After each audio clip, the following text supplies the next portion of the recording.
70 साल में कांग्रेस ने 70 साल तक इस देश में राज किया, लेकिन कांग्रेस के कार्यकाल में कोई काम ऐसा नहीं हुआ जो इस देश के यशस्वी प्रधानमंत्री माननीय नरेंद्र मोदी जी ने 9 साल में करके दिखाया। पूरा देश आज इसका साक्षी है कि नरेंद्र मोदी के नेतृत्व में भारत में कीर्तिमान स्थापित हुआ है और गरीब, शोषित, वंचित को केवल मुख्य धारा से जोड़ा नहीं बल्कि उनका सशक्तिकरण भी किया। आज देश के जो अर्थशास्त्री हैं, विश्लेषण हैं, विचारक हैं, वो सब एक स्वर में कह रहे हैं कि ये भारत 21वीं सदी का भारत है। नरेंद्र मोदी जी के कार्यकाल में सबका साथ, सबका विश्वास, सबके विकास के उद्देश्य से काम किया है। गरीब, चाहे गरीब हो, शोषित हो, मजदूर हो, किसान हो, यानी कि हर देश का कोई कोना, कोई वर्ग, कोई भी वर्ग ऐसा नहीं बचा जो नरेंद्र मोदी के कार्यकाल में काम नहीं हुआ।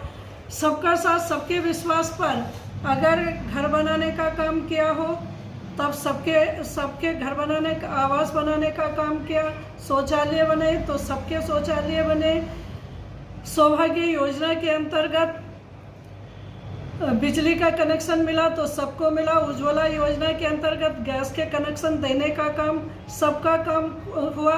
अगर सड़क बनी तो सबके लिए बनी, यानी कि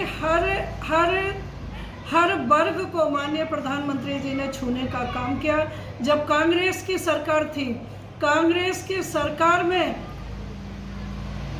हमारे देश के प्रधानमंत्री अगर कहीं विदेशों, भारत को दूसरे देशों में जाते थे तो वहाँ के प्रधानमंत्री सोचते थे कि ये भारत का प्रधानमंत्री आया है, ये यहाँ कुछ मांगने के लिए आया है। हमारे देश को बीमारू, गरीब देश कहा जाता था। यहाँ तक कि पाकिस्तान के नवाब शरीफ ने तो कांग्रेस के प्रधानमंत्री मनमोहन सिंह को देहाती औरत बताने का काम किया था।